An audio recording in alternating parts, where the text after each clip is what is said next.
Well, hello. Welcome once again to Pale Blooms and Beyond. Thank you for joining us. Michel Sordinia is a Belgian singer-songwriter and bassist who got his start with the late 70s punk band The Passengers, who at the time had no releases, not until 41 years later. We'll find out more about that a little later. The Passengers morphed into post-punk cold wave band, The Names, and Michel still frontman and principal songwriter. The band was originally active from 1979 to 1982, recording primarily with producer Martin Hannett. One album, Swimming, and several singles would come to fruition on the Factory Benelux and, here we go, Les Disques du Crepuscule labels.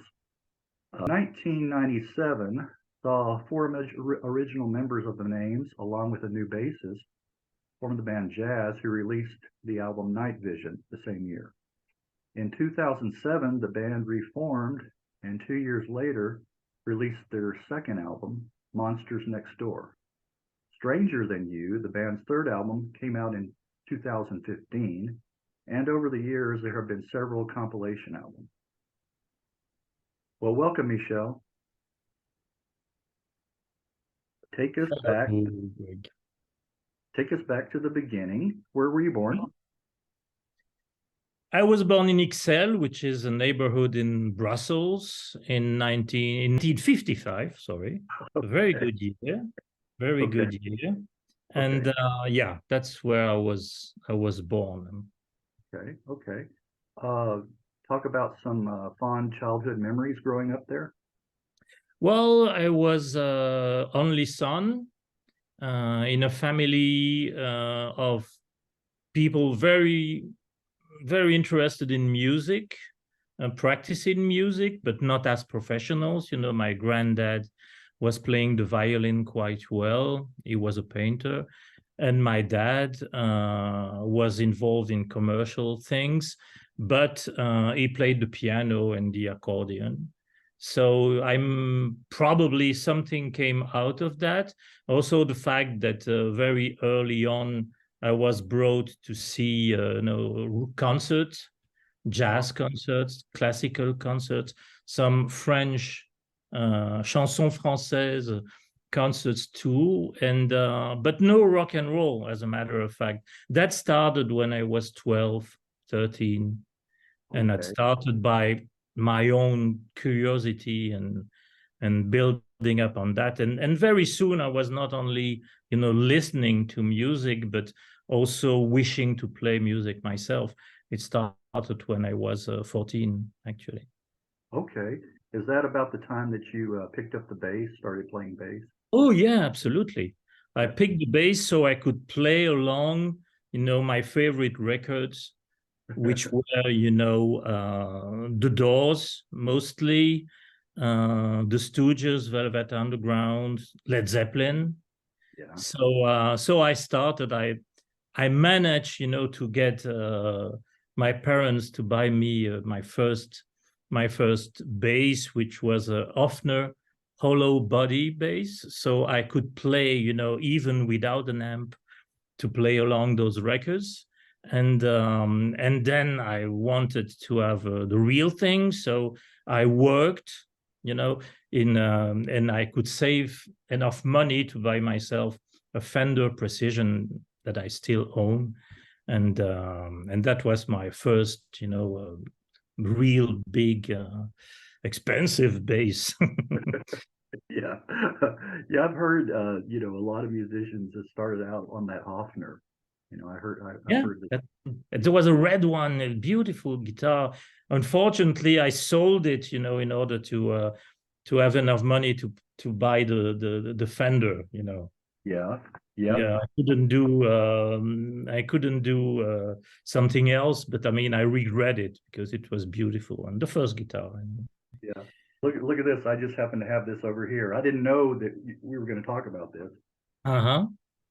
Hey, Chris Ray and the Hofner. You see that red one over there too. That's wonderful. The Hofner blue.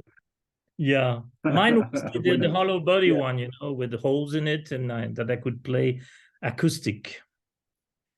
Okay. Oh, so there we go. Well, can you remember the first single or album that you got? Yeah, actually, it was in the summer. I was in Paris with my parents, and there was a record store just by the Paris Opera, Okay. Place de l'Opéra, and the first single I bought was A Whiter Shade of Pale, Uh-huh. Procol Harum. Oh, yeah, That yeah. was my very first, I mean, the very first thing that I bought myself. There were Uh-huh. some records around, that my cousins brought me, like Twist and Shout, Yeah. Beatles. But my first, the first one I bought and was a Whiter Shade of Pale. I could have made a worse choice. Very, very true. Very true. Uh, I have to say, myself included, most people's first choice, first album is a little embarrassing, So not a whiter shade of pale at all. So I commend you on that. Uh, well, talk about some of the other musicians that you started getting into, like as a teenager. Well, as a teenager, I was very enthusiastic when once I believed I was, good enough with the bass. I started to find other musicians, for to form a potential band at school, of course, like many of us do. And when I was 15 and a half, I had a friend in my own classroom, Anthony Moore. I mean, he's still one of my best friends today, and he was taught as a pianist, jazz and classical. And then he had a friend who was also inside the school, Eric Evans, who was a pretty decent drummer. And then we had to go to another school, but in the vicinity, to find a guitarist, and we found Philippe Pasquier, who was certainly the best musician among us. And I mean, the guy could actually play almost all Jimi Hendrix discography, like with eyes closed. So we did a few covers, including Hendrix, and but basically it was a rock and roll band, with some influences, but not direct influence, except for the Doors. No direct influence yet of the things that I really loved most. So it was covers, and then I managed, to put some of my first efforts as a songwriter in it. And as a matter of fact, being very young, and there was a lot of contests at that time in schools, but also in festivals. Usually on the first day of big festivals, they had a contest for young bands, and actually we managed to win a lot of them. And so we had a few dozen concerts at that time, which was totally unexpected. Our parents had to bring us there because nobody was Right able there. to drive a car. It was a great experience, as a matter of fact. But and it lasts like 2 years and a half. And it was very nice experience. I'm still in touch with all those people. Really? What did you And call yourself? What did you call oh, yourself? Epsilon, Okay. like the Okay. Greek letter. Yeah, Epsilon. Yeah, okay. All right. And we Um, never recorded more than, one or two demos, but just for the fun of it. There was totally, no, we were good kids, yeah. learning at school, listening to teachers. So music was like a hobby, but a major one. It took Major. yeah, for me, yeah. Well, what was the music scene like around you at that time? At that time, the music scene was exactly the same as it was in the UK, for instance. There were a lot of different bands. There was some really rock and roll, I would say, in the mood of some independent bands in the US, but very few. Most bands were playing in the southern part of the country. Most bands were playing hard rock, hard rock, and because a lot of them things like Black Sabbath, but not as good as Black Sabbath, which I found a good band, and otherwise most bands were trying to emulate the progressive bands of that time. Yes. So we had a few small Genesis, small Van der Graaf generators, small Yes, and I found it immensely boring. Okay. From myself. You're probably familiar with the Wallace collection? Oh yeah, of course, of course. I mean, but they were really they are still, when we signed on Factory Records in Manchester, because we started working with Martin Hannett for Factory Records. Fact 29 is our first single over there. We were like, it's very rare that the Belgian band would be signed by a major, or creative known label, etc., and work with a famous British producer. But I always answered, there was Wallace Collection when I was young, and it's not that I really liked their music. But of course, I was enthusiastic about a Belgian band achieving that, record with George Martin, borrowing the theme of their first and almost only major success from Tchaikovsky, which was not a bad idea per se, but they didn't tell them, had to, being a little, brought up with classical music, I could say, well, the theme in Daydream, Tchaikovsky. And here's another band I'm sure that you know of. Uh-huh. Yeah. Oh yes, of course. But I knew Marc Moulin was one of the leaders and probably the leader of that band. He was a guy who was working on the radio. He had a radio program oriented jazzy, and he started as a jazz musician.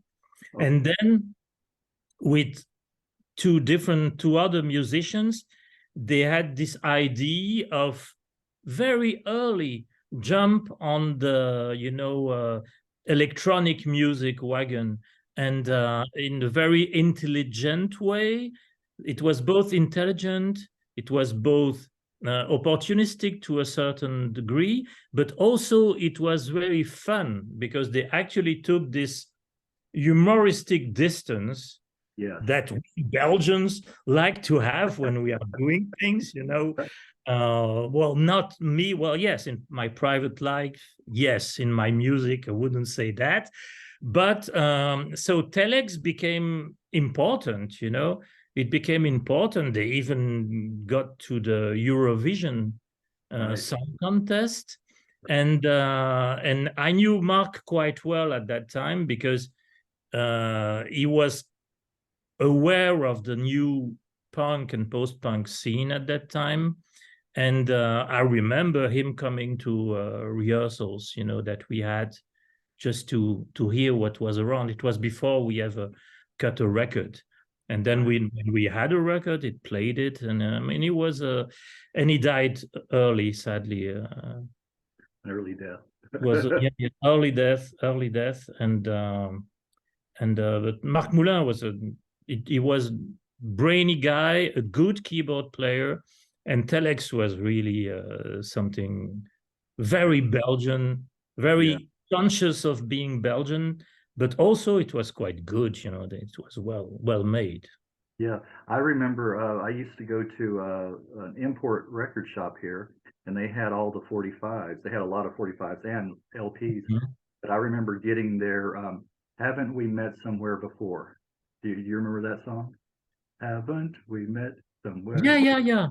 Yes. Ask me if you heard that before. Yeah, yeah. That was the one of the earlier 45s that I picked up. That's cool. Yeah, yeah. So anyway, let's get back to okay, talking about the passengers Yeah. uh, getting together. How did the band form, and what were the other members' influences that they brought to the band? So it started before it started. I finished school, and I became a student, but I was more autonomous, and I worked to get myself to London and go see bands on stage. And so I remember with my girlfriend at that time, every time we had enough money, we would go for a whole weekend in London, taking the boat, the night boat, what we called La Malle. It got from Zeebrugge to Dover, and then the train, and then going to see as many concerts as possible, And Yeah. at that, it was in 76, that I started doing that. And at that moment, I could see very early concerts by the Damned, by the Clash, by the Buzzcocks, and Elvis Costello at a certain moment. Even bands coming from the US, one of my heroes, Richard Hell. I saw Yeah. him on stage in And London the Voidor. opening. Yeah. Sorry. And the Yeah, Voidor. Yeah. yeah, Yeah. of course. He Yeah. was Yeah. there with this Quine guy. I mean, one of the most amazing guitar players I ever saw and heard. And they were actually in a big theater in the center of London, and they were opening for Elvis Costello. And I mean, the Costello crowd Uh-huh. didn't get anything. They booed. They Oh, booed yeah. Richard and the rest of it. I applauded and I yelled. Of course, I would, but I mean, they wouldn't care. I mean, to a certain extent, I think that maybe he even enjoyed, rejection. He Okay. felt if Yeah. it could feed on that, and the concert was fantastic. Yeah. Yeah. Fantastic. So I went to see all those bands, and I mean, having had a band myself and starting writing a lot of songs all along 1976 and in the beginning of 1977, I was all about forming a new band, to play that kind of music that I found exciting. And I had a friend that I met when I was 17, Marc Depré, who is still the guitarist for the Names. I mean, we are the two last original members on board, and we played music together, but just together, in his room, in mine, in a friend's room, another guitar player who would eventually become the lead guitarist in the Passengers. And we were basically playing what we adored, which was a lot of Velvet Underground. I mean, it was a major influence. Mark was a big fan. I was a big fan. We played, music by Neil Young. I mean, he was a major hero of Mark's, and he became a major hero of mine too, Neil Young. And then we realized that maybe we could start a band and start with new songs and some covers. We even did a cover of The Plan, a song by Richard Hell, and we would play it on stage for like 1 year. It was quite exciting to do. So we tried to find other musicians. We already had a second guitar player, so we wrote an ad, that we put in music stores. It's the way things worked at that time. No internet.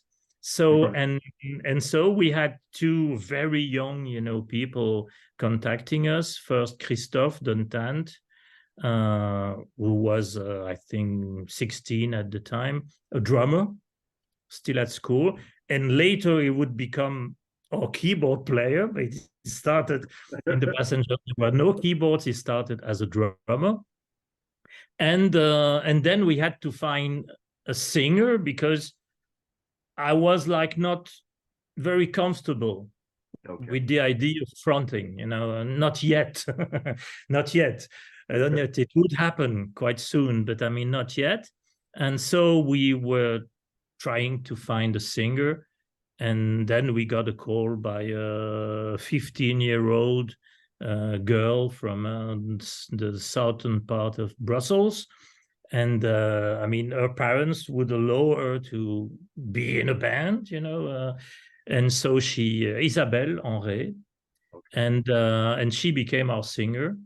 And the scene was actually starting to be something important.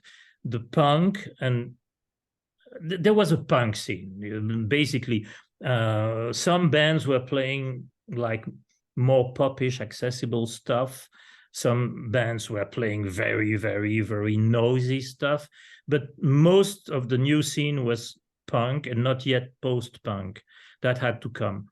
And we had some cafes, there were some places, and there were some clubs. And from the moment the band was formed, we gave like 3 interviews before doing our first concerts, Really? because everybody was expecting something to happen in Brussels and in Belgium. And especially in Flanders, there were bands also there, in Antwerp, for instance, in Ghent, in Leuven. And so major journalists would come to check on in rehearsals, about bands. And there were a lot of fanzines, there was like those magazine, actually made by hand by passionate people. So we gave those interviews, and then we had our first concert. At the first concert, the leading critics were there. Wow. Okay. So it became, I wouldn't say huge, but in that small, bubble, it became like instantly a band that the people wanted to see. So we played a lot of concerts. Yeah. And since I mentioned to you that there were a lot of, they were not talking about heavy metal, it was hard rock. So hard rock bands, progressive bands. Actually, we started in the winter 77, 78, first concert in February 78. In the summer, we had gigs at major festivals, replacing bands that were previously signed for the festival or contemplated to sign for the festival, and that the promoters replace them by young bands like us, like the Kids, like Expulsion, whatever. And so we actually took the place of some of those bands, actually. And it was, at the same time, it was very exciting. It was also, we had to face rejection, because when, playing early in the day in festivals where people were coming to see a Machiavel or another progressive band, we wouldn't always be very well welcomed, And we had to face what a lot of musicians at that time, artists of that scene, well, first learn how to play and then come back. Right. And one day we were playing at a big festival, and it was in a football stadium, football field, and there was a field just by the main, place where there were cows in it. Okay. And there were some people booing us. And then I noticed 3 of them running away, going out and going to the field. And I knew, what was going to happen. They came back with newspaper, with cow shit in it. And they actually bombed us on stage with shit bombs, made of newspaper. But I mean, what the fuck, and I remember our reaction was to sit down, very calmly, and being as obnoxious as we could be, as pretentious as we could be. And then we started. We were not to play that at that festival, but we did. We had a cover, we covered Femme Fatale, the Velvet Underground song, and so we sat around the drum and the drummer, and we played that very long, very slow, very irritating version of Femme Fatale. That I will never forget that concert. In Herentals. So like. Basically, it was a very cool and rewarding experience to have all those concerts, because actually we could, get better by doing it.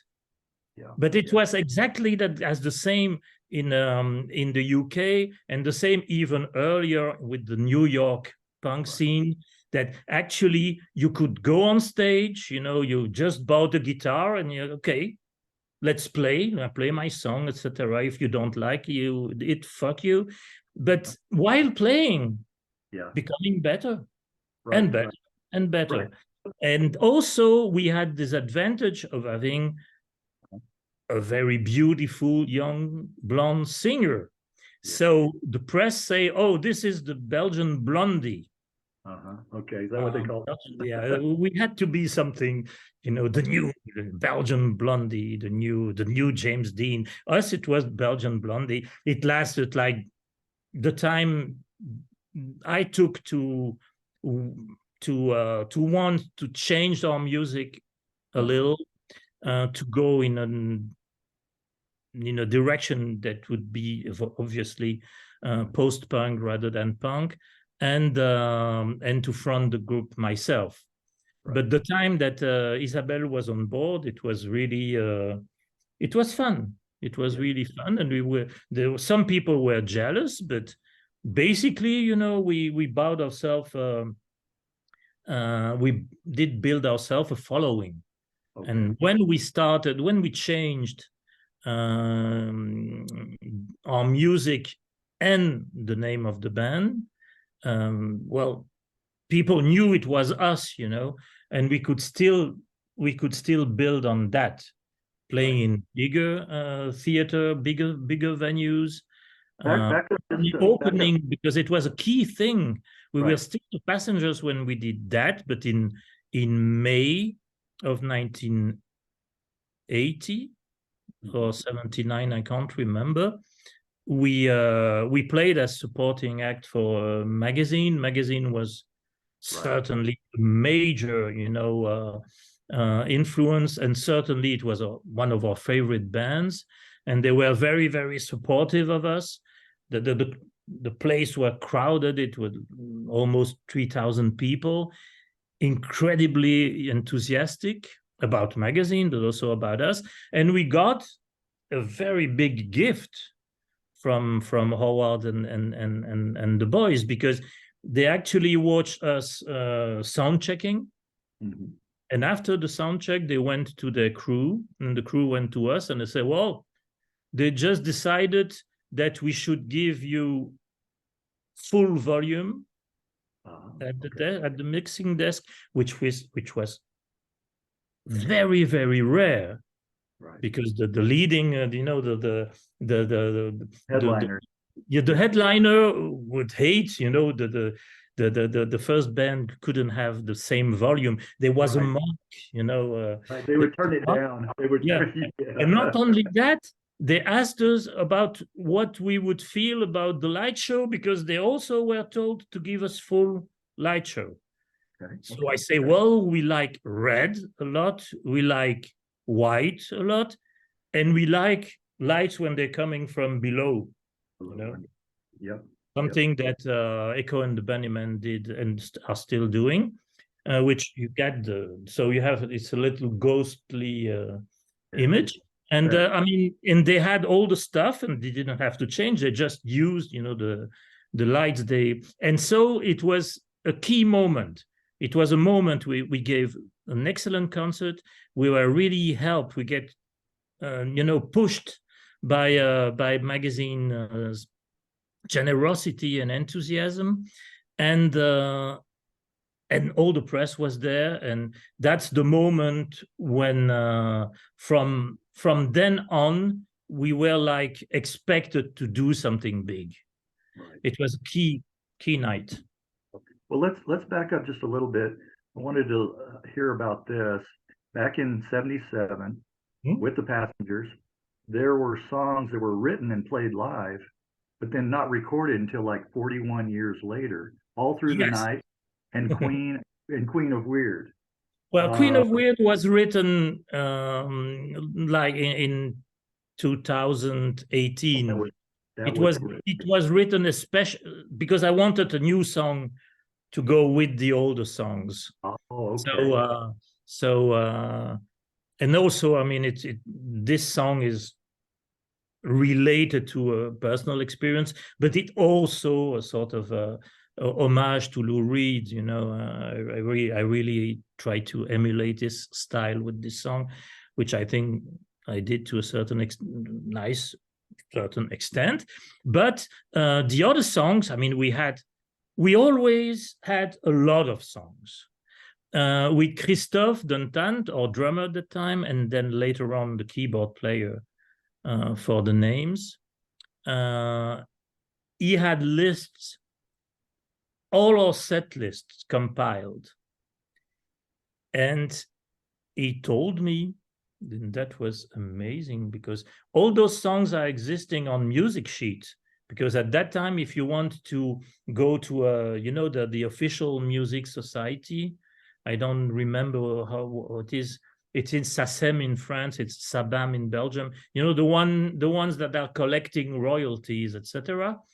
You had to produce sheet music. You know, music sheet with the song, which I couldn't write. Christophe did, and he said, "Do you know, Michel, that we have actually 78 songs, you know, passengers, both passengers and names together, 78 songs that were never recorded and that we played on stage and that once were in the set list." That's amazing. And now with Mark, we feel tempted to go through those old songs and maybe do an EP or something would do justice to the best of them. Yeah. But I mean, I've always been very prolific, and at that time it was like, wow, all the time, you know, and we were very quick about, you know, getting a new song on the rails. You know, it was quite easy. It was very organic. It was and it was so exciting to, you know, to do a concert on a Saturday and then meet on Monday for rehearsals. And I would show a new song and then we would rehearse it. We were rehearsing a lot, 3 times a week, 4. And then rehearsing again on Wednesday. And then on Friday saying, well, it's okay, we can play it tomorrow night for the next concert. So in 1 week, there was a new song that didn't exist, you know. It was cool. So there were a lot of songs, and that's one of the reasons why I decided not only to do a special concert. It was the 40th anniversary, you know, in 2018. And I wanted to reunite not only the passengers, nobody died, which is something like exceptional. So we could do that, reunite the passengers and play with them, then reunite the original names and play with them, and then play a set with the actual, you know, names of 2018. So it was a long night, but it was beautiful. And after that, I told the other passengers, we have to go. We will organize and go to the studio and record, and record a few of those songs. And I'm very happy we did that. Yes, yes, I was Finally. And a lot of fans. Actually, there was a demo of All Through the Night, which was recorded on tape when we were active. It was a demo for a label to come, and that never came. And actually, it was released a few years ago by a local punk label in Brussels. And it's a compilation album with all the bands of the local scene of that time, of 1977, 78. And it's called Everything Is Shit. Okay. That's the name of the album. And it's on it. It's on it. It's on it. It's on it. Yeah. The band changed its name, its moniker, to the names. Whose idea was that to change it to the names? Well, it was my first bad idea. I'm bad with name changes. Actually, we were at that time, you know, a very hot item in Belgium, and everybody was pushing us, and especially our manager. She was to become my wife afterward, but at that time she was our manager, and he said, well, you have to go to the UK. You can't, the things you do, you have to go there and find a label there. And so first we were reluctant, you know, Belgians are very modest and shy about that kind of things. But I mean, we were convinced because the press say the same, you know, you have to go for an exciting, you know, avant-garde label, etc., etc. And so we had an eyes on the UK. And then I was reading like every week the New Musical Express, and in the NME they had one entire page devoted to a young band called The Passengers. And it was the type of article, you know, that happens too many times. Say, I've seen the future of rock and roll, and it's The Passengers, you know. And so I said, well, if we want to go there, you know, we should maybe not take a name that is already taken by a band with a big future. And so we made a list of names, and it's one of our friends, a roadie friend, working with us, and a very big friend, dear friend. And he said, well, you can't decide, and you have a whole list of names. Why not the names? And that's, oh, that's a very cool idea. It was, except that I didn't see the internet coming, and it took a long time for us to achieve the fact that when you are actually typing the names, you get to all stuff. Because in the beginning, when the internet became what it became, and then when our music was on the internet, it was very difficult to find it, because the names, it's not Joy Division, you know, it's not, it's the names. So that was, and the irony, because I had to be punished for that, the irony is that band from whatever, I can't remember where they were from in the UK, actually, they never got further than that article in the NME. You know, Really? they never recorded, and they disappeared. Yeah. So we could have stayed and we could have we should have kept the passengers but anyway. Well, that's So that hindsight. was a wrong decision based on, the mistake made by a journalist at the NME about a band that never was the future of rock and roll. Yeah. Well, let me ask you, how did you feel about the first single, Spectators of Life, from '79? Oh, we felt great about it. Yeah. It was self-produced. At that time, we had proposals from some labels, but most labels in Belgium searching for young acts, etc., were really about rather popish, really light, stuff, and we want to expose a wider kind of approach. So we decided, we had a little money on the side. We decided to go into a studio, and rather famous at that time, but in Brussels, and to produce our own EP, self-produced, friends doing the students, they were young art students doing all the visuals, etc. And we were really happy about it. And I think with the 3 songs, we sort of could express what we were about in a more complete way, with a rather commercial A side, and then 2 songs, very dark and certainly not as expensive on melody on the B side. And it's true. And this record was actually, our visit card. It was by giving this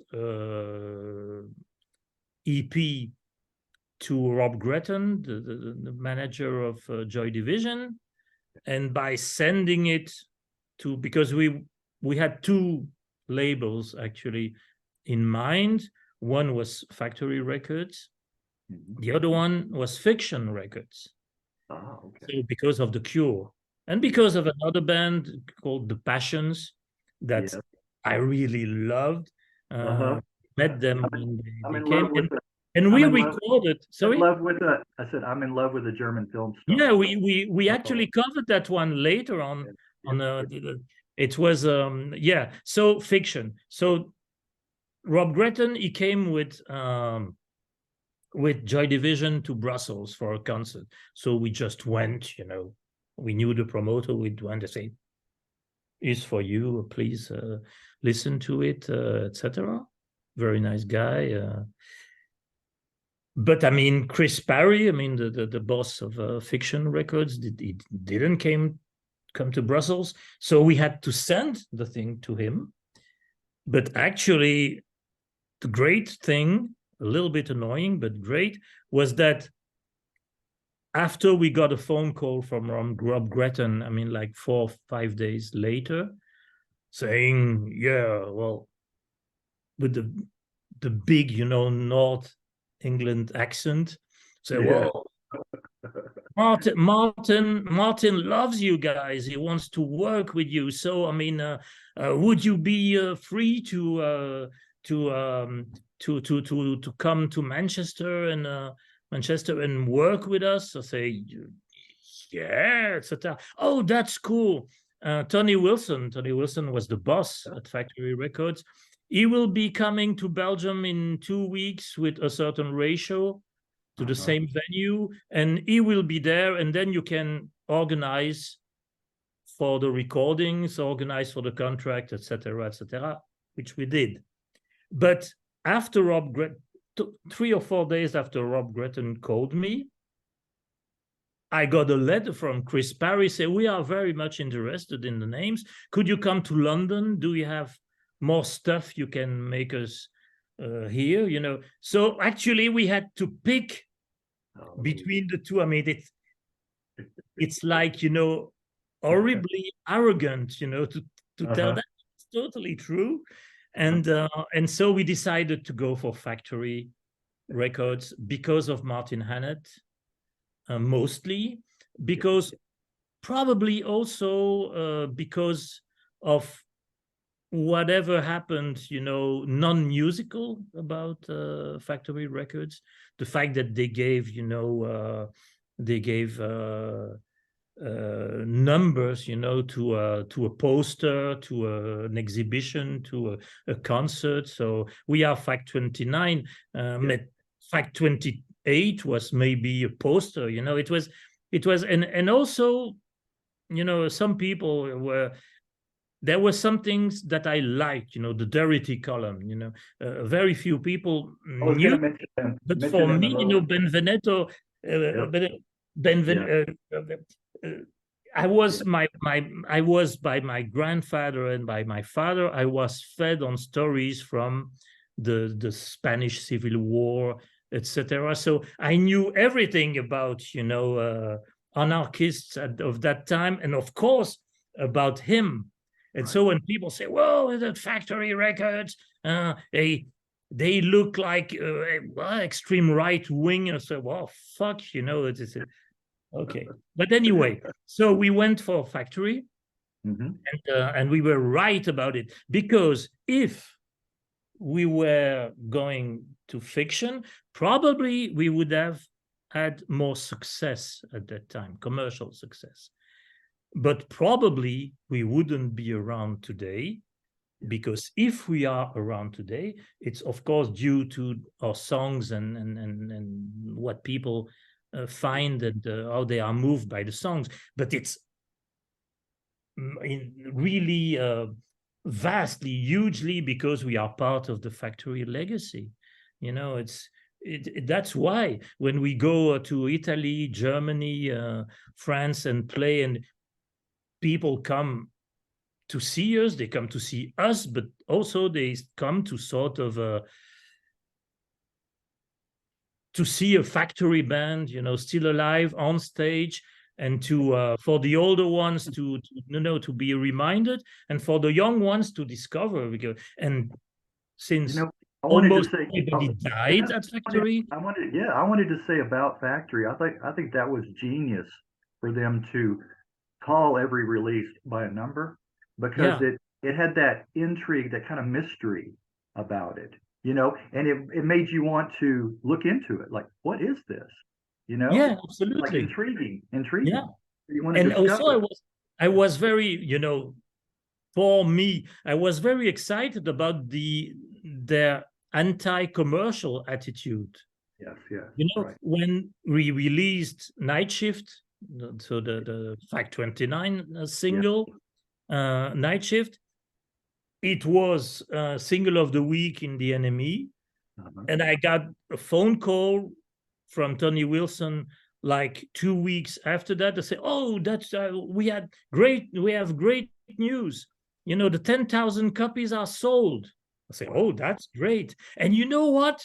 We are not going to reprint it, so we will make it a collector." And I say, "Oh, that's a good idea." That sort of thing, you know, that sort of thing. Very so fiction would have reprinted it. Yes. But at the same time, there is no fiction legacy, you know, it's just You're right. Cure. The Cure was basically it, yeah. Well, we'll talk about how it was working with Martin that first time on that Night Shift. How was it working with him? Oh, it was very cool. We had contacts, you know, phone contacts before going there. So we went up again, the boat, train, a van for the gear, you know, and we went there. He came to see us at the hotel. We talked a little. I asked him, "Do you want to listen to the 2 songs that you have?" "Oh, no, not at all. I don't need that." we'll tomorrow we'll just you will just play it to me in the studio, etc. No. And so it was nice. It was friendly. And then on the second day, during the day, we visited around Manchester, which was quite an experience in itself. And then we went to the studio that I didn't know about. And so it's in Stockport. It's called Strawberry Studios. And I'm getting into the reception area. Yeah. And then I see on the walls platinum records. And the first one I say, it's the platinum, record for I'm Not in Love by 10cc. And Yes. as a Well, youngster, I mean, I had, it was a song that I liked, that I was very I found it awesome. I mean, the whole thing with the voices, etc. Oh, yes. And also, it was a slow song. At that time, we were still dancing, on slow songs. So I had lucky and less lucky experiences with girls dancing on that song. And I say, fuck me.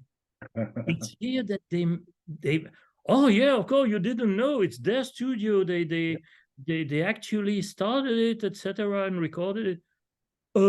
Then I was impressed. It was a jaw-dropping moment. Yeah. We are going to record that. I was impressed, a little nervous, but I mean, the atmosphere with Martin and Chris Nagel, his sound engineer, Right. young guy, a key person really for a lot of recordings of factory records at that time, because Martin could embark us, and we could embark him on any wild, foolish thing. He was, holding the desk and providing solutions to whatever madness we tried to achieve. Chris Nagel, great guy, and so it was working by night. So actually, we started around 9 p.m. or something like that, and we left when day was when the sun was up, and we recorded the two songs in one night.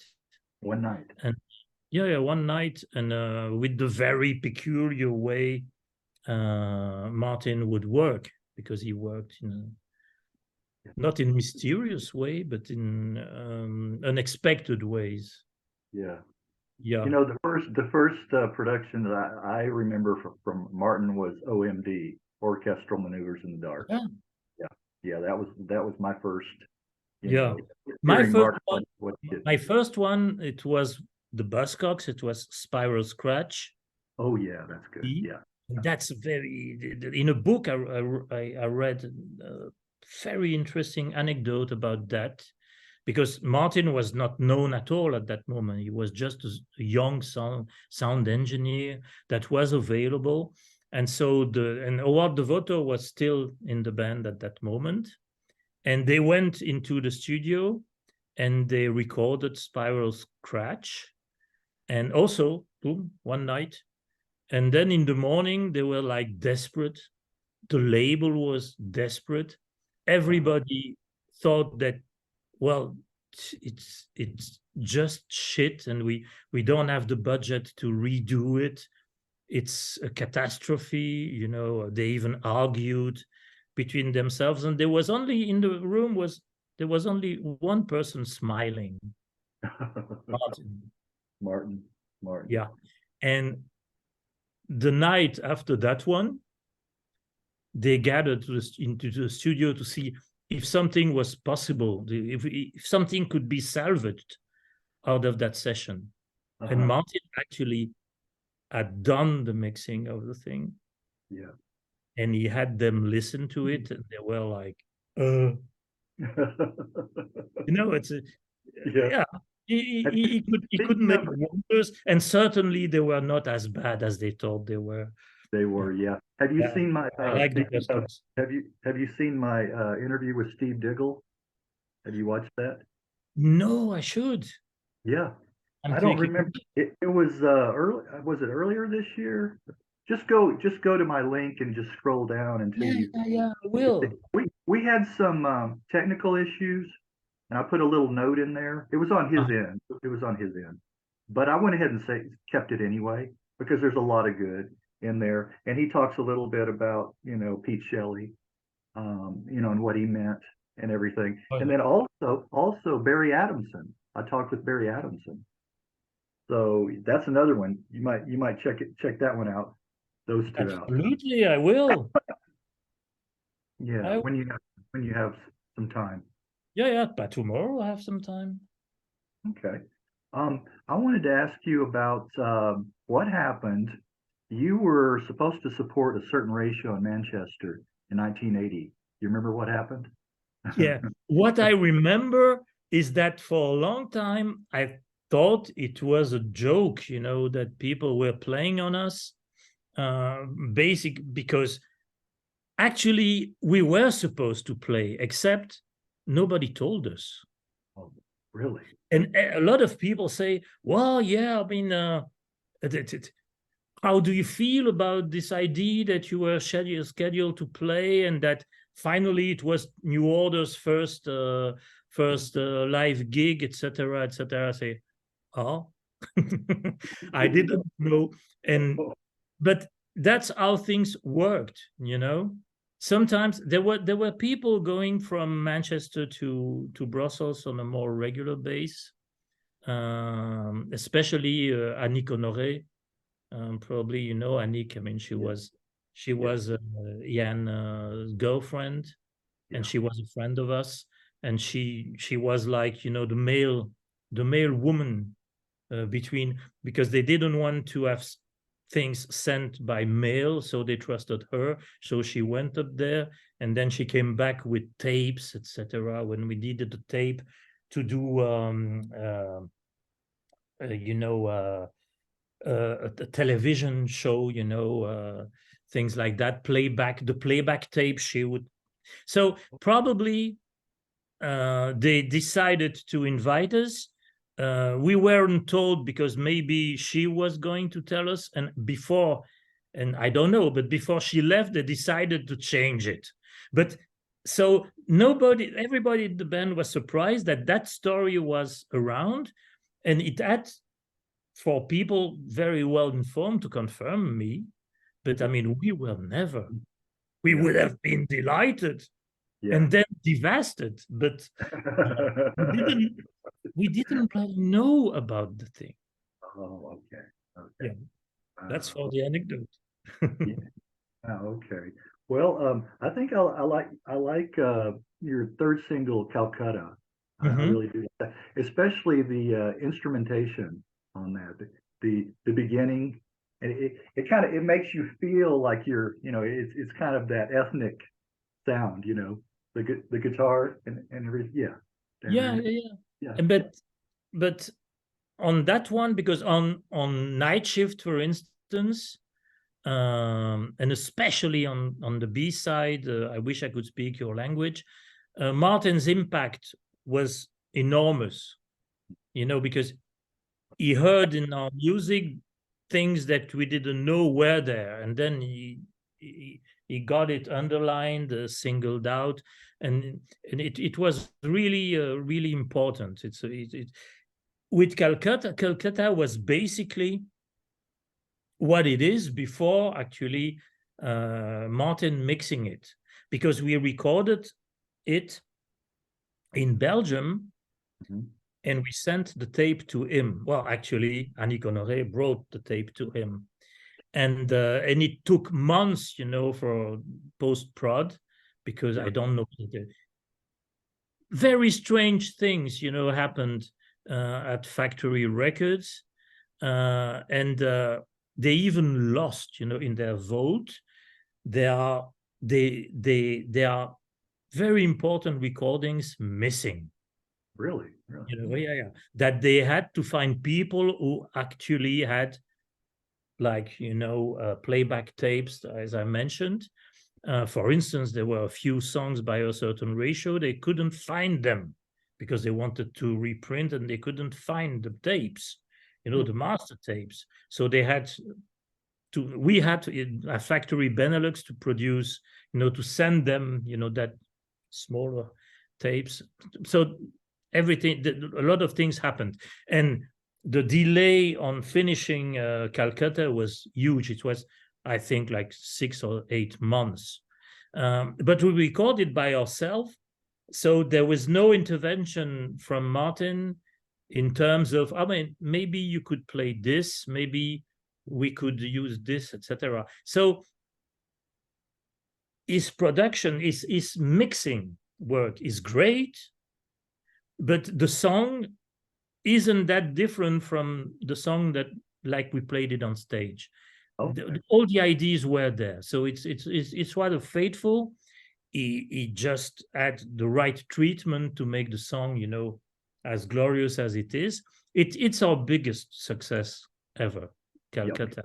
Yep. Okay. Calcutta is a song that is still today regularly, well, not regularly, but in radio programs devoted to that kind of music, 80s music. It's played a lot, and each year when Universal is doing a big compilation, this was new wave, or this is new wave volume machin, and it's always on it. It's always there. You always find a place. So that's nice, but it's the song that when we are playing, it happens in a festival where you have a few dozen fans in front of the stage, and they knew the lyrics and they're there for you, and then you have a lot of people having drinks in the back, and they have to check, and after 1 or 2 songs, they will decide, we will join the crowd and make it a success or not. Everybody knows the intro of that song. Yeah. And it's sometimes, at festivals, you can see when it's during the day, you can see the people, and I can see the reaction. We started, dang, dang, dang, and people, that's them. Okay. Yeah. It's really, the song is certainly in Flanders anyway, in Belgium, the song is certainly more popular than us, Okay. And so you still play that one live? Oh, yeah. We made some variations on it, but at a certain moment, especially when we had Monsters Next Door out, we wanted, to play as many new songs as possible. And we had a lot of concerts, mostly abroad, Germany, a lot in Italy. And we realized that the people were not coming to hear the new songs, They were, and at the end of concerts, we had people yell at us, "Boy, play live by the sea, please." Okay, we could play it, so we played it. But some of the songs we didn't rehearse, we couldn't play them anymore.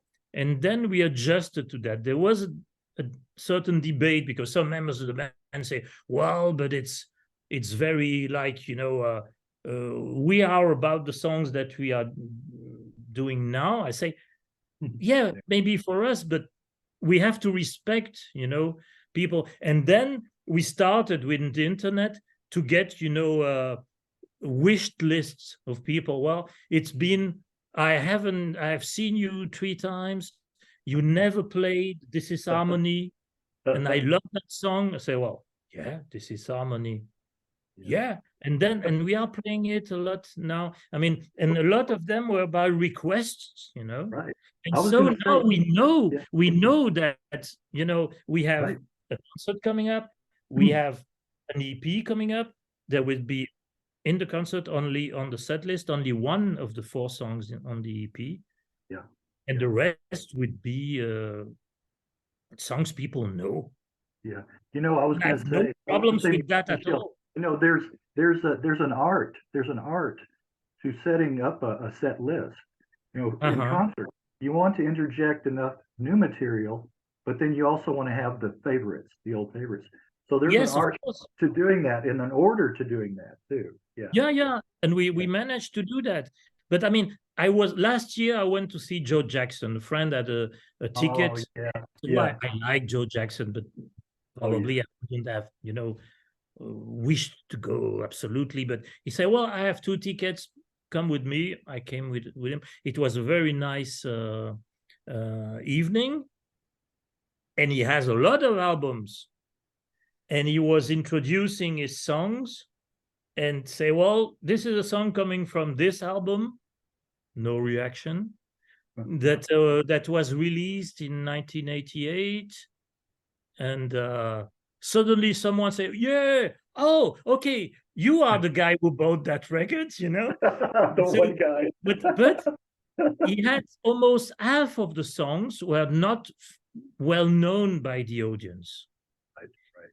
and the audience reaction was like really great, enthusiastic when he played songs that they knew. Ooh, And right. it was just polite applause Yeah. after sometimes Yeah. great songs, Yeah. but not known. See, I haven't followed him. I like his early material, like Look Sharp. Oh I yeah, like that early stuff, you yeah, know. yeah. It was very, And then even like Real Men, you know that song? Mhm. Real Men, yeah. But then Yeah. after that, I kind of lost.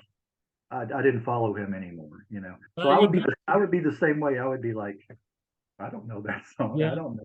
Yeah, yeah, yeah, yeah.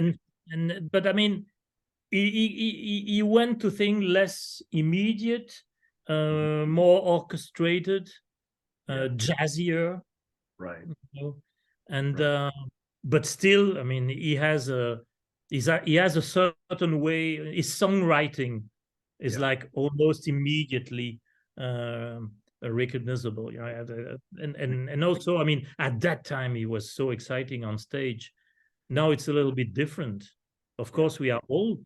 All of Mhm. us are older, but I mean, he played the whole concert sitting at the piano, and even when he was not playing, he was Uh, singing from the seat, yeah, which, yeah, but maybe he has yeah. back problems. It could be. Well, I want to show Yeah. you another visual. My first exposure to the names, my very first exposure was Uh-huh. this. Was this. Do, do, do, do, do. Oh, that's a nice one. Yeah, I still have the vinyl. That's what this is. The That's, original sin. Yeah, the yeah, original. with the great cover. Yes, Yeah. yes, that was my first exposure. Do you know what song is on this? On that one, um, on that one, It's an music for instrumental. someone. It's a yes, yes. That's what's Music on for here. someone. You know that Yes. music for someone was actually written for someone. The Uh-huh. someone in question being Marguerite Duras. Marguerite Yes. Duras. There's an She- interview with her. Yeah, an yeah, interview. because I knew that she would be on it, Uh-huh. and uh, I was starting as a film critic, and I had met her at the Belgian Cinematheque, Okay. Okay. and and I liked the contact, and also I liked his movies, and so she's the someone. Uh-huh. Okay. See, I like hearing stories like that. It ties things together, you know. Uh-huh.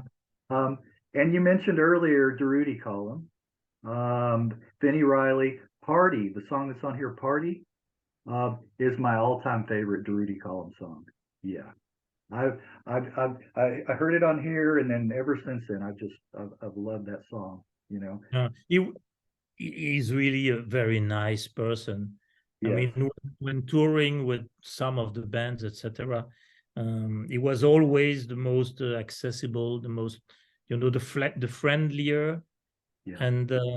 and also sometimes he had to face, when he was playing between, let's say, section 25 and a certain ratio, um, some people in the audience wouldn't really go for his music. Right. you Right. know, because Exactly. they were about things noisier, less intimate, Yes. but he didn't care about it. And actually, each time, and sometimes I could watch it from, you know, the backstage, Uh-huh. and you could say that he was actually winning people, Right. that the Right. people actually were reached by Yes. his music and moved by it.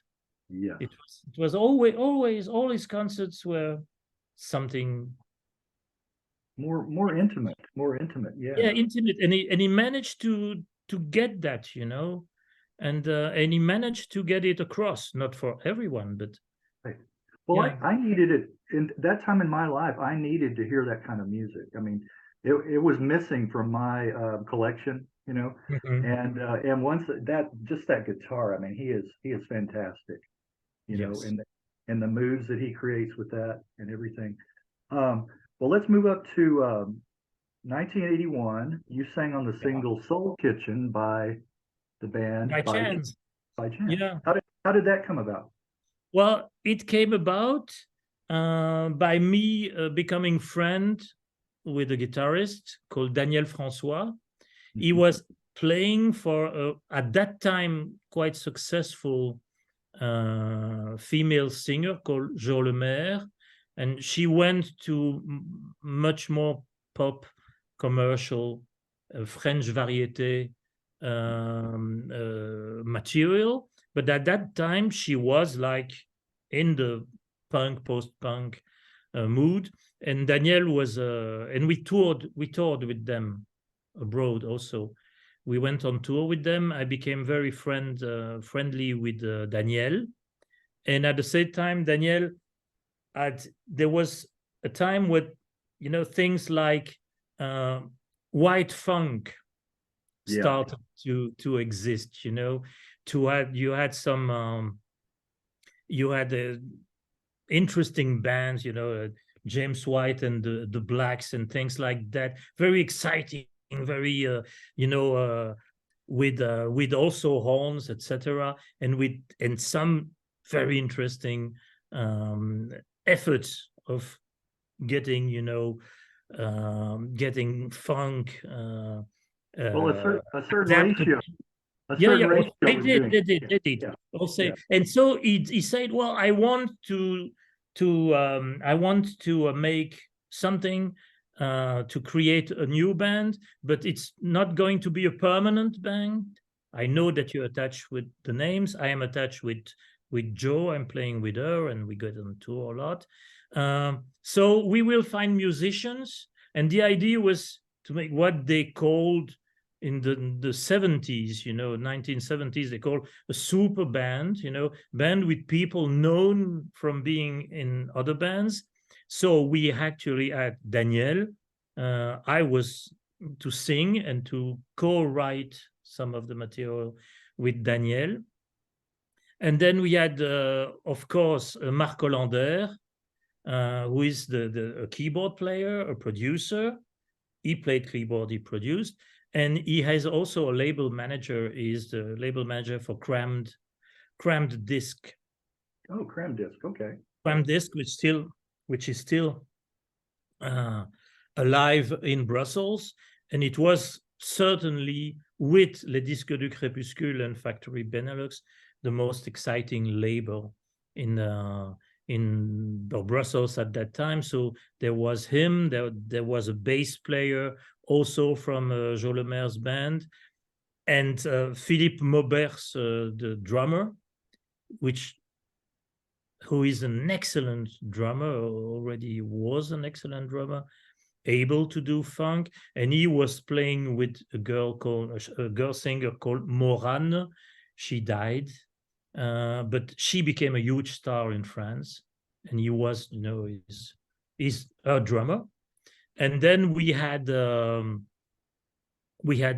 saxophone player who was known because there was a girl called Victor Laszlo, of course, a nickname, a pseudonym coming from actually Casablanca, the Uh-huh. film. Yes. Victor, except it's a man in Casablanca. That's a girl.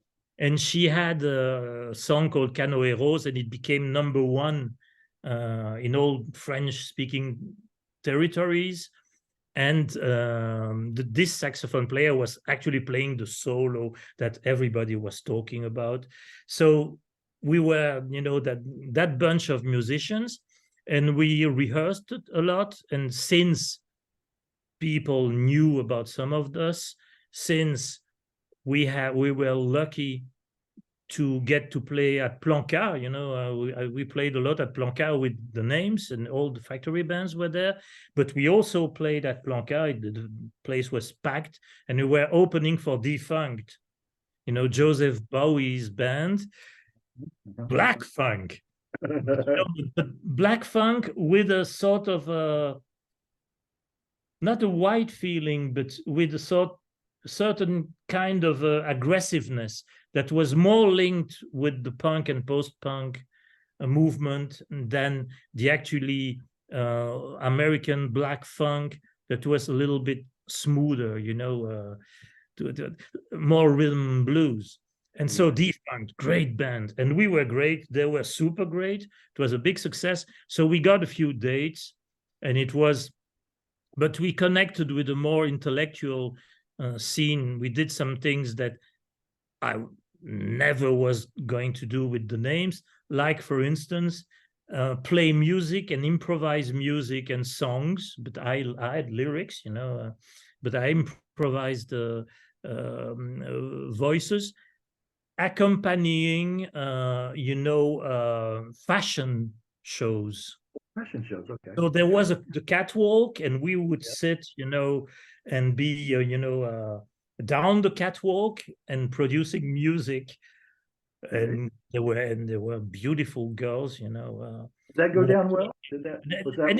It was a great experience. We could do it also because all those musicians were able to improvise, on a certain mood or theme that was given by the designer. And so it was short-lived. It was a great experience. And after it didn't really finish, but everybody was busy with something else. So we said, we could have a follow-up record to Soul Kitchen and Revenge. But then Daniel had another project that he asked me to participate in. There was a young actress, Belgian actress. She had a quite nice voice, and she convinced her to record an album of original material that we were going to create. We worked on that, demos were made, and then Daniel died tragically at a very untimely and death, and so voilà.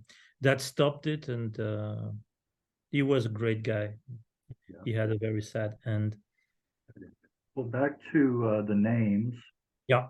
I don't know if this will come through. It's probably with the reflection, it's not going to come through. But then this album. Yeah. There we go. Recall the recording sessions for this album.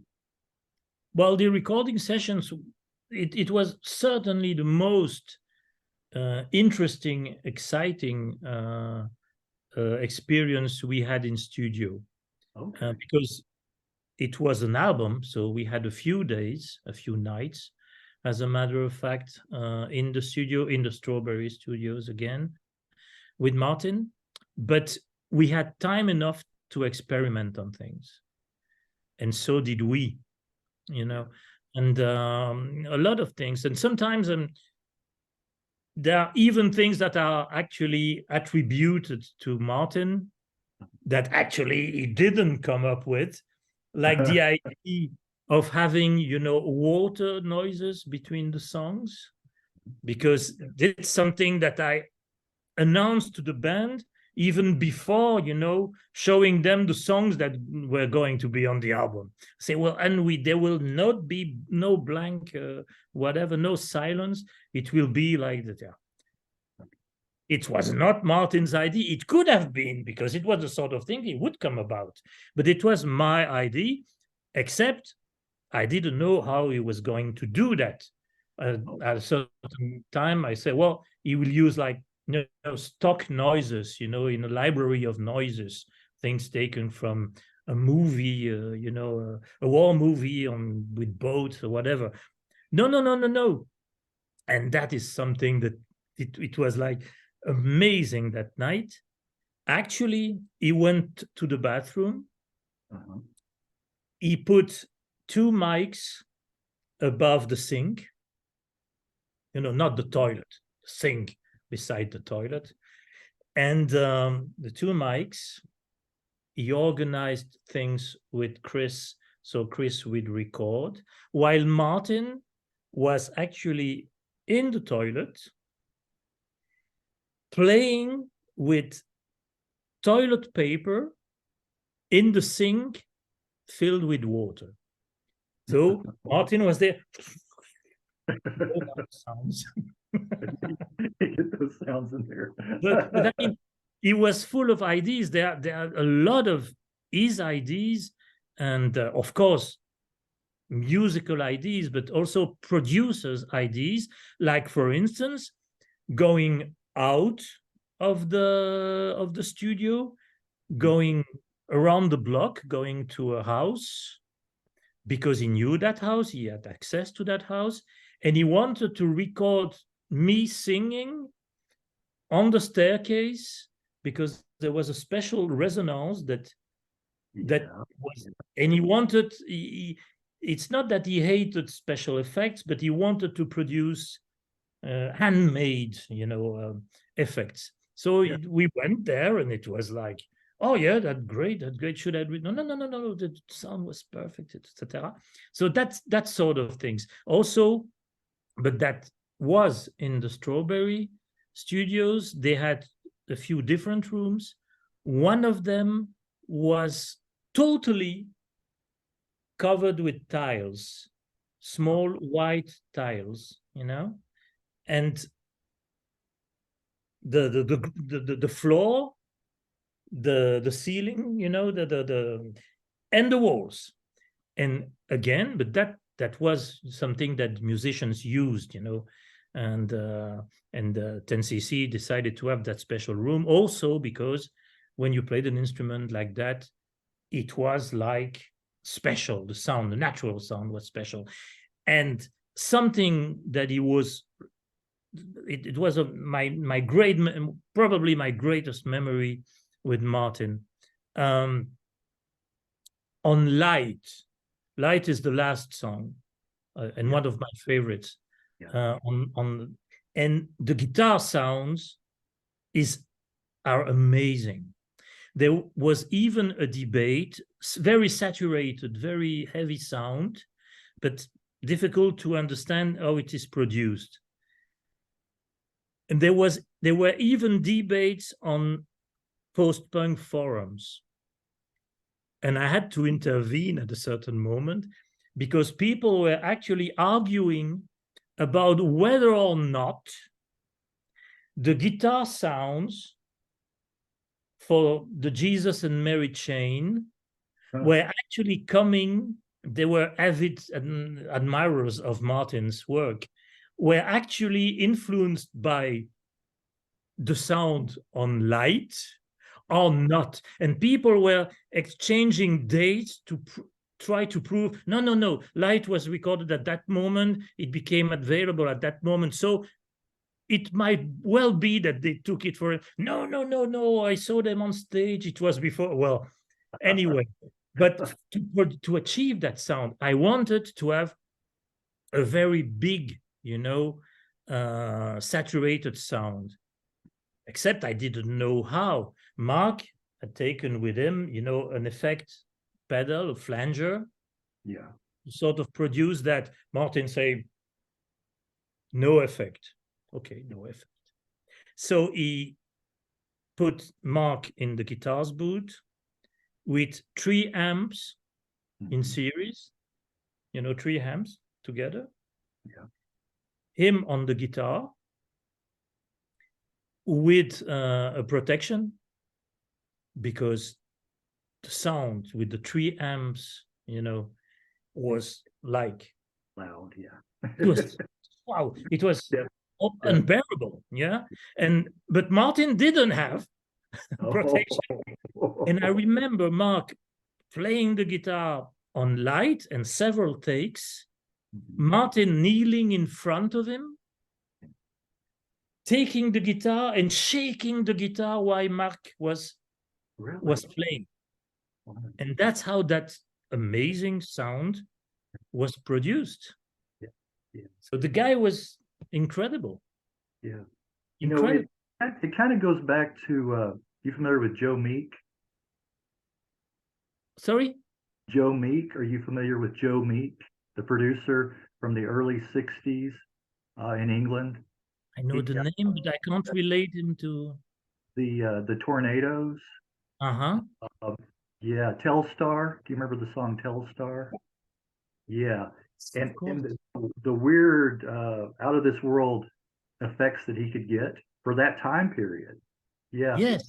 He was really a Mad Hatter. I mean, he was very creative, the same kind of way, as Martin. He would just come out with strange ways to get these kind of wall of sound. Yeah, Joe Meek, Joemeek, yeah. And kind of like Phil Spector, again, like Phil Spector was a constant reference for Martin. And I quote him in a new song that is going to be that we just shot a video for. And also I had this song on Monsters Next Door called Zeros. So Zeros because Martin's nickname in the profession was Zero, Martin Zero Hannett. Zero. Do you know why? No, why? Because before mixing, the first thing he will do, and we are doing that now with our sound engineer, is put all levels to 0. Oh, okay. And start from scratch. Absolutely from scratch. And it was pre-digital. So everything was, so you couldn't memorize it, So it did zeroing the whole stuff. So zeros. And on zeros, I'm mentioning this thing because Martin told us before doing light, after hearing her play the song in the studio and saying, okay, guys, this is our chance to build our own wall of sound. Okay, all right. But Spector's reference was around. Yeah. We talked about it, and I know that he was absolutely impressed with the way natural or less natural echoes were used by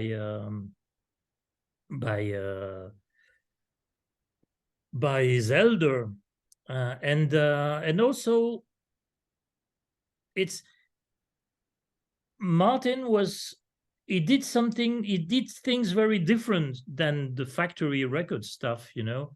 He was at ease with different style of work, and he was really in love with the music of that Spector era. From that album, I think The Astronaut has one of your best melodic choruses. That was later. Yeah. It's not on the album. It's not. No. I mean, there were re-releases of the album with additional material, That's including the one I have, including all the A sides of the singles, right? And on some special editions, you also have our John Peel session. Okay, that's what I have. John Peel sessions is also, and I'm using sometimes the John Peel session when people say, well, yeah, but I mean, we know that Joy Division, when they came to work with Martin, their sound on stage was quite different, and Martin was really instrumental of getting them sound as great as they sound. and say, well, and of course, Martin must have done the same with us. So I'm always, they listen to the John Peel sessions. They were recorded a few days before. Okay. And actually, it's four songs from the album. Yeah. And it's not that wildly different, except it's the genius of Martin went through it, and made it fantastic. But I mean, the music called for it, and a good producer, it's always like that. It will not, impose things on your music. But The Astronaut, it's very interesting. The Astronaut was the last recording session we had with Martin. Since Martin was actually, at that time, all those guys at Factory Records, they were actually suing each other's asses over money. Yeah.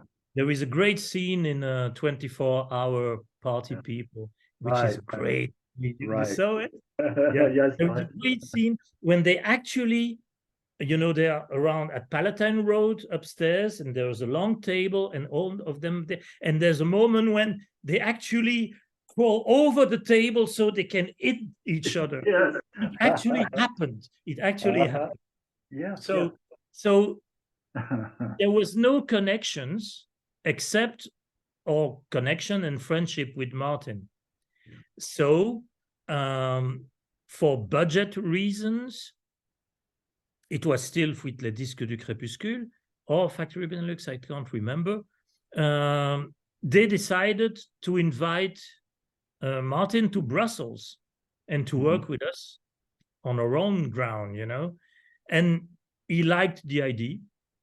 Yeah. He also liked the fee that was attached to his. That really impressed me, because I have no idea what a great producer would get, money-wise. There I knew, because I had to give him the money in an envelope. That was the deal every each night, and he came to Brussels with his wife, and it was a great experience, because we were in Brussels. He liked the song really a lot, and he felt that we could not he. I felt that I could communicate more than ever with him. Meaning, for instance, I insisted on the fact that we would mix together, because otherwise he was doing like, tentative mix, rapidly done after work, etc. And then he was actually mixing afterwards, and most of the time without our presence. So we got approval. We never said no. And there's only one song on which I had doubts, but anyway, probably I was wrong, but otherwise not. But that time I said, no, we have, but no, he didn't ask to go back with the tape. I just told him, and we will mix in Brussels too, in Studio Décembre. So that was because creatively it was a collaboration, very friendly collaboration, or where every idea could be tested and contested. And so we really had the feeling that we were not playing music for a producer who would make it, who would enhance, the things in a major way.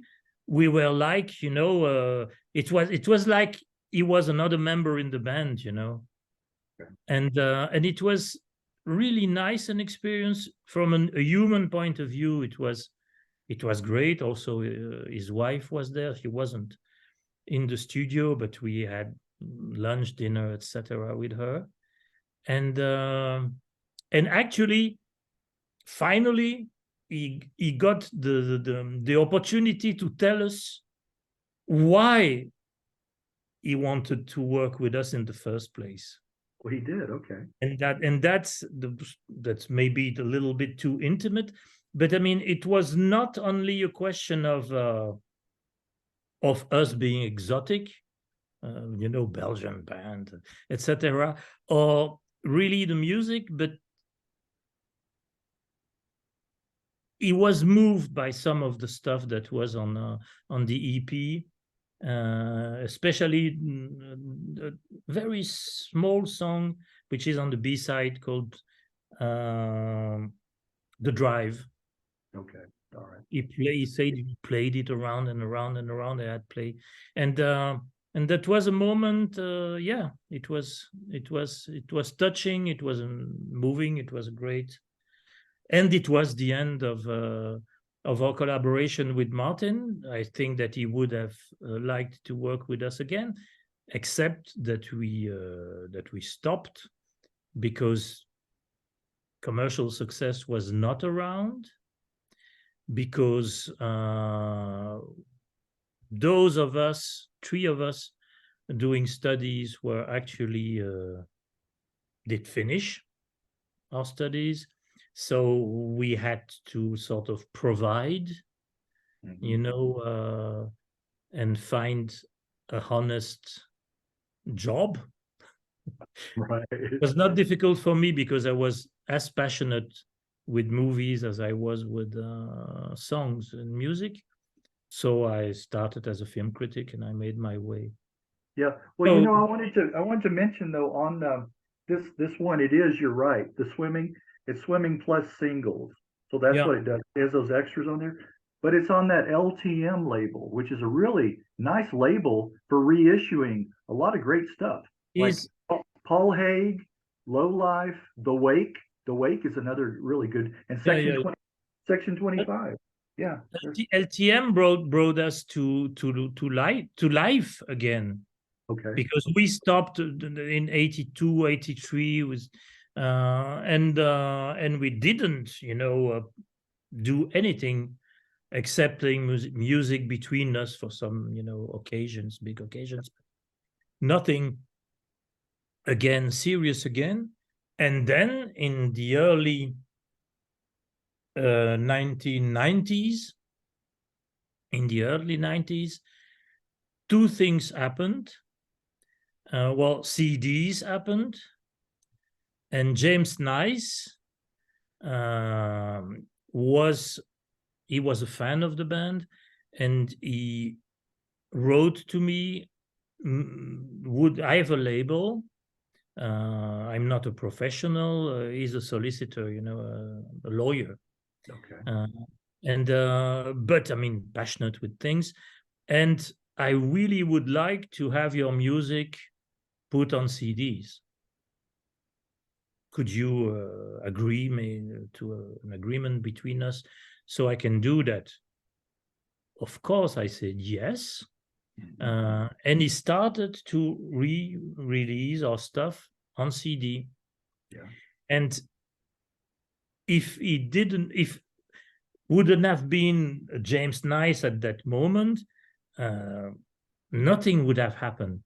There are some bands who never had the opportunity, great bands of that time, who didn't have that luck, to have someone very dedicated and that who actually was in love with the music of a certain era and who was ready to devote himself to invest in re-releasing that music and make it known by younger people, etc. I take one example of a band that I really liked during the punk era, and it never happened that way, and it was a very good band. It's The Only Ones. Okay. The Only Ones is a great Right. Peter Right. Perret. The Only Yeah. Ones. They were great on stage. Well, probably they were mad and probably abused a lot of substances, but it was a great band. Yeah. But I have to remind people about what it was, and I don't, because we have first James, LTM, Les Temps Modernes. It's rather intellectual, Les Temps Modernes being the book collections at Gallimard in France that Jean-Paul Sartre actually was responsible. Les Temps Modernes, it's like a magazine, but it was published in the NRF, Gallimard, as books. But it was each month, every 2 or 3 or 6 or months or so, there was a new, issue. But it was like a book. So for LTM, Les Temps Modernes, modern times, and then came the internet, and then came 2 guys from Seattle, 2 students, and one day they contacted me, they wrote to me, and they say, okay, we are starting a website, a names website. Okay, well, and I didn't know a lot about that. I was not really, I was never very enthusiastic about new technologies. I already was not. Oh, yes, and we will show you, and would you be able to provide us with some material, pictures, etc., etc. Yes, of course. And this website, it's finished now, but for a few years it was very active. Was called thisisharmony.com, from the song that they really liked.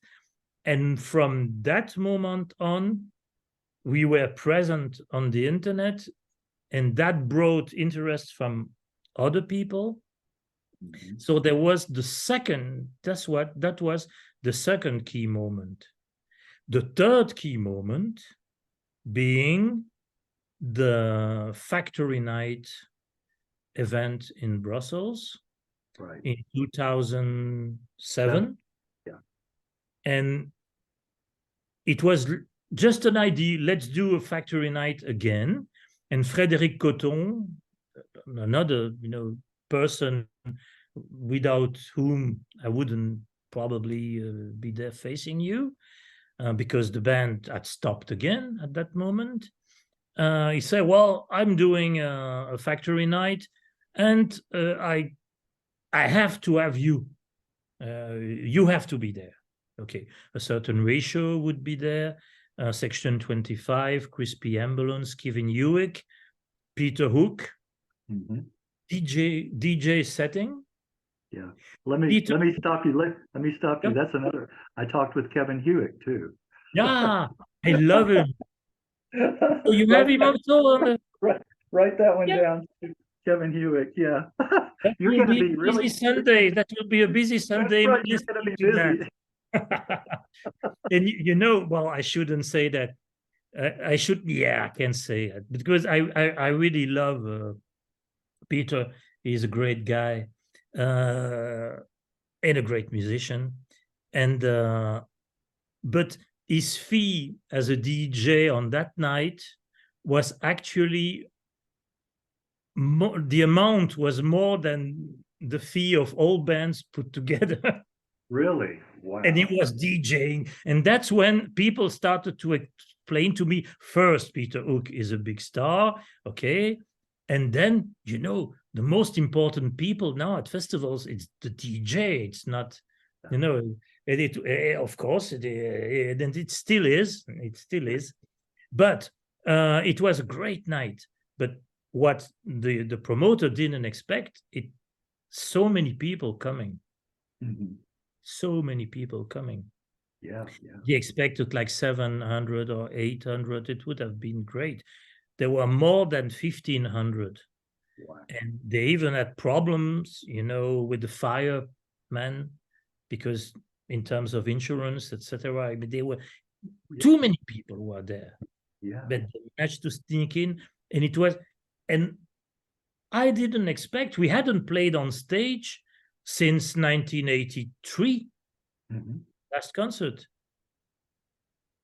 And we were there on stage, and there were dozens of fans, people, really into our music, singing the songs together, with me. It was amazing. And then meeting some of them after the concert, people coming from Italy, from Poland, from Russia, from wherever, for the factory event. Right. The right. factory event, and some of them really being into our music. And then the day after, I got crowded on the internet by a lot of fans who managed to find, I think through LTM, my email address and say, well, where are you? Because thisisharmony.com didn't exist anymore. But you have to have a website. We want to get in contact with you, etc., and have news. So I set a website. It was difficult because I didn't know a lot about it. And then we got a lot of proposals for concerts. Yeah. We had 3 festivals and 3 concerts in Italy, like weeks after that concert. So we realized that there was no way we would stop again. Yeah. And we have it. And you have it. But we didn't expect it. You didn't expect No, it. there is this quote that I like in the work of a group that I love. It's Monty Python's Flying Circus. And they said, well, nobody expects the Spanish Inquisition. Right, Well, right. nobody expects the Yeah. names to have that popularity after all these years. Right, It was great. And actually, James Nice, who did LTM, is the guy who actually managed to get the rights to Les Disques du Crepuscule, Okay. all the archives, Yeah. and Factory Benelux. Yeah. And also being entitled to produce new material. Yeah. As under labels Factory Benelux and Les Disques du Crépuscule. He's still very active. So yeah. I check that website periodically just to see what new material, what's come out. Yeah, wow. Yeah. It was really it was one of those people who were crucial in getting us where we are now. And I must say that we were lucky. Yeah. And but James once told me, well, no, you're not lucky. You just wrote those songs, and some people like me are touched by those songs, and right. So they want other people to hear about it, and it doesn't make a lot of people, but it's you have a niche, as they say, Right, exactly. Well, let me ask you, where does the inspiration come from for the song? From everywhere? No, I mean, basically, it's a process. The process, to me, the process of writing songs. At first, I did it, with the bass. Now I'm doing it on the piano, which is I'm not great at the piano, but I can play enough to compose, and it's the process. When the band is working a lot, is working,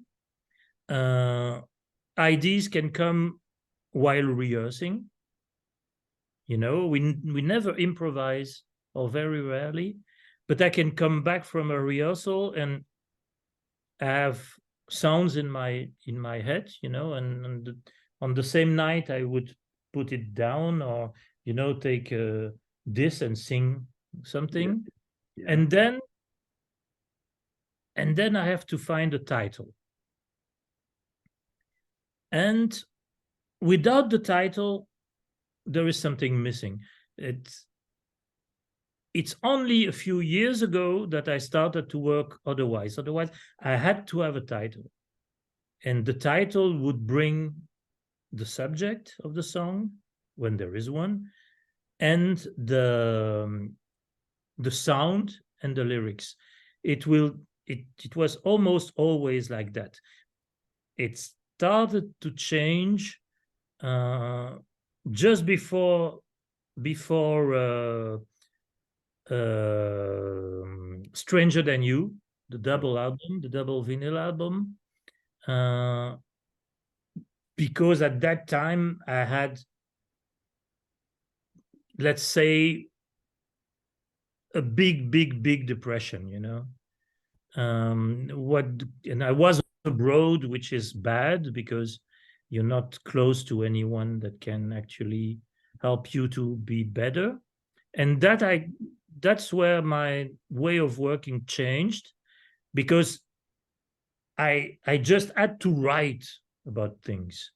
So I wrote. I was in Berlin. I wrote a lot of texts, you know. It would, for songs or not, I didn't know. And I didn't have titles. I just wanted, it was like therapy. Right. It was really like therapy. And then I realized that maybe I could do something with those, you know, and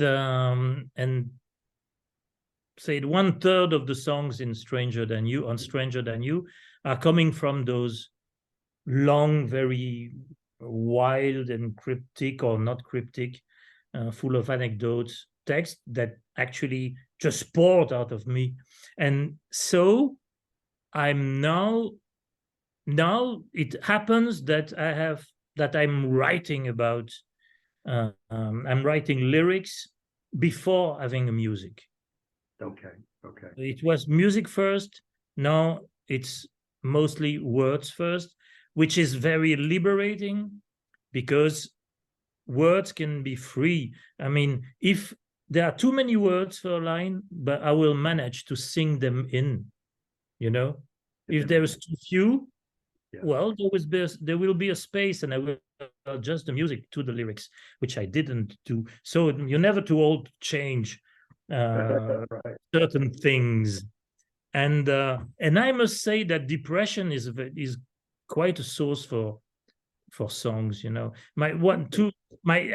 there are a few great depression albums. I can name only two. One of my favorite records of all time, Robert Wyatt's Rock Bottom. Yes, that's a great album. Yeah, Definitely one of my favorites.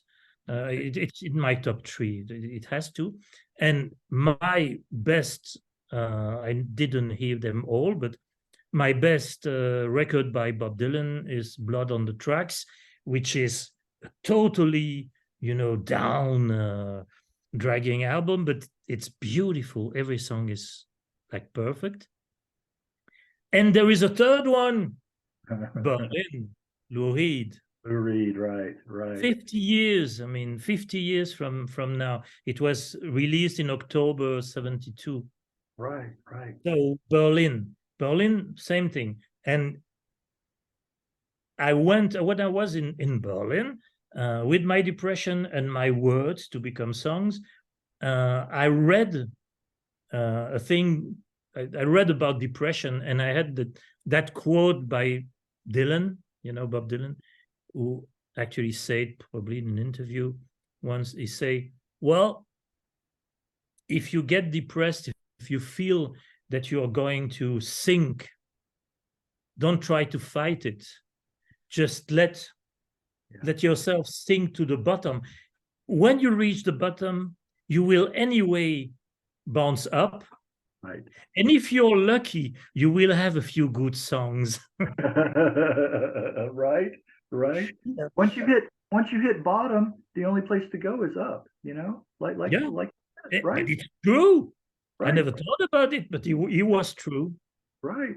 You know, some of the best songs are the ones where they really dig deep down into their soul and spirit. I mean, just kind of not wallow in it, but just kind of feel it. Like you said, be in that moment. Be in that moment. Don't like you said, don't fight it, because some Yeah. of the best music comes from that. You know, in Yeah, now I realized it.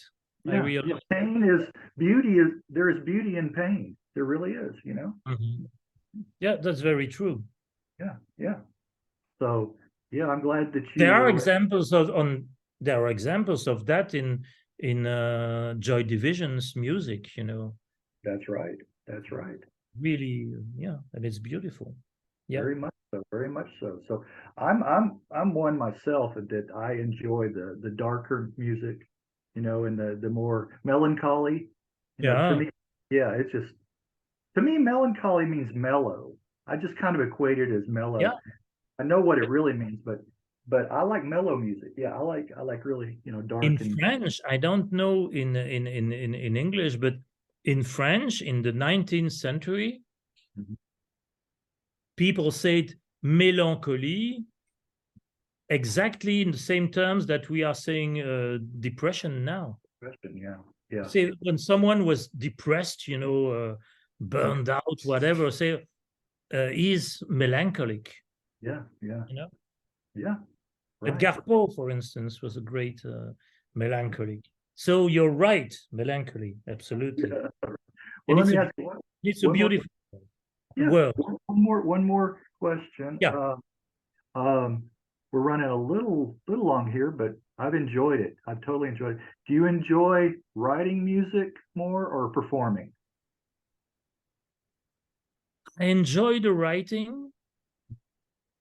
I enjoy all parts of the process, but sadly, I say sadly because the opportunities to play live are really Limited? limited, and even more limited now. I mean, a lot of places where we played, clubs, etc., they find it very hard to go on. Big acts, stadiums, big venues, it's working great. Yeah, But for alternative music, the audience is probably less now, but a lot of clubs, and the whole circuit in Europe, they have really big problems, money wise. So the opportunities will be scarce, I know, but I must confess that being on stage, singing the songs, sharing with the people, yeah, that's the best. right, Not well, almost nothing can match that, and right. uh, and I am enjoying it. That's There's, why if there are no more, big or even middle-sized or even uh, smaller venues, we will keep on playing even if we have to, find a place ourselves, right. and even if it's for 75 people, it's great. Yeah. It's great. It doesn't make a difference. It doesn't It make a does- difference. I don't enjoy those big arena shows or those huge because it's not intimate. You know, no, you can be in the very back and there's a delay in hearing the music coming to you. You don't hear it. That's why it's kind of like they're playing it, and then a second later you actually hear the music. And plus, it's just too many people. It's yeah, just too. Yeah, too to many me, people, and those the stages are too big, you know. And yeah, when we are doing a festival, big mhm, stage, yeah, we try to regroup yeah, as much as yeah, possible so to not to be far away from each other. And right, also when you are doing, big festivals on big stages, and first it's exciting, knowing that watching on the side and you have your face in on a huge screen, yeah, but right. but when the concert is over, when you see that you can't go, into the audience, Yeah, you can't yeah, get there and really meeting people. You have to. It's very difficult, and it's not that what I like. no, It's no, not what I like. I like a more intimate thing, yeah, which can sometimes be difficult because we're playing loud. So when we are in a smallish place, I remember one of our first concerts has the names. It was in a middle-sized venue, and we start playing Discovery. In Discovery, you have those big chords, you know, ta, ta, ta, and the people in the front rows getting back, you know, backing up. 3 meters, you know, away from us. So, we said, oh, this must be, yeah. The stage, you know, the live experience. It's yeah. There's for a musician, there's nothing like that. That immediate reaction and connecting with an audience, and yeah. You can't beat that. Well, I want to thank you, Michel. It's been really enjoyable. It was a pleasure. Thank you. Yes. Well, I get so much out of it too. So, you know, and reading the reactions and getting the comments afterwards, that's what's really special too. And so we'll see, you know, what happens with this. I will edit it down a little bit. Yeah. And usually takes me a week or so, sometimes a little longer. But then I'll send you the link, and then you can post it on your socials. Yeah. And you know, see what kind of reactions, and see what happens. You know, but yeah, I appreciate Thank you it very much again. It was very nice meeting you. Yes, very nice meeting you too, and continued success and everything. And we will stay in touch. And I'll let you know and send you this once I got it done. All right. Thank you very much. We're looking forward to it. All right, Michel, and you Bye. have a good you have a good rest of the weekend. Okay. All right. Bye. All right. Bye-bye.